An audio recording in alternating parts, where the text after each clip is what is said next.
আসসালামু আলাইকুম। আজ আমি গতকাল রাতের বেঁচে যাওয়া বাসি ভাত দিয়ে রেস্টুরেন্টের মতো মজাদার এগ ফ্রাইড রাইসের রেসিপি শেয়ার করব। তো লেটস গো। এখানে গতকাল রাতের অবশিষ্ট বাসি ভাত আছে, আর এই বাসি ভাত দিয়েই আমি এগ ফ্রাইড রাইস করব। তো আমি চুলায় কড়াইতে কিছুটা তেল দিয়ে তার মধ্যে 3টা ডিম দিয়ে আমি একটু ঝুরি করে ভেজে নিচ্ছি। একটু লবণ দিয়েছি, আর এই ডিমগুলো আমি অন্য একটা পাত্রে তুলে রেখেছি। এখন এর মধ্যে আমি কিছুটা ঘি দিয়ে দিচ্ছি। ঘি দেওয়ার পরে এর মধ্যে আমি 2 কোয়া রসুন কুচি করে দিয়ে দিয়েছি, আর কিছুটা পেঁয়াজ কুচি দিয়েছি। দেওয়ার পরে আমি একটু নেড়েচেড়ে একটু হালকা করে ভেজে নিচ্ছি। তারপরে এর মধ্যে দিয়ে দিচ্ছি আমি পেঁয়াজ কলি, গাজর কুচি, আর দিয়ে দিচ্ছি একটু নেড়েচেড়ে এর মধ্যে দিয়ে দিচ্ছি আমি কিছুটা মটরশুঁটি। আর এর মধ্যে আমি কিন্তু পাতাকপিও দিয়েছি কিছুটা। দেওয়ার পরে আবার একটু নেড়েচেড়ে ভেজে নিচ্ছি।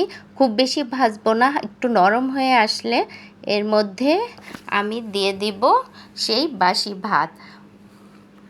আরেকটি কথা, আমি কিন্তু সবজির মধ্যে 1 টেবিল চামচের মতো সয়া সস দিয়েছিলাম। এখন আমি ভাতগুলো সবজির সাথে ভালোভাবে মিশিয়ে নিচ্ছি। এরপরে আবার একটু নেড়েচেড়ে এর মধ্যে আমি দিয়ে দিচ্ছি চিনিটা দেওয়ার পরে আমি এর মধ্যে দিয়ে দিচ্ছি খুবই সামান্য পরিমাণে টেস্টিং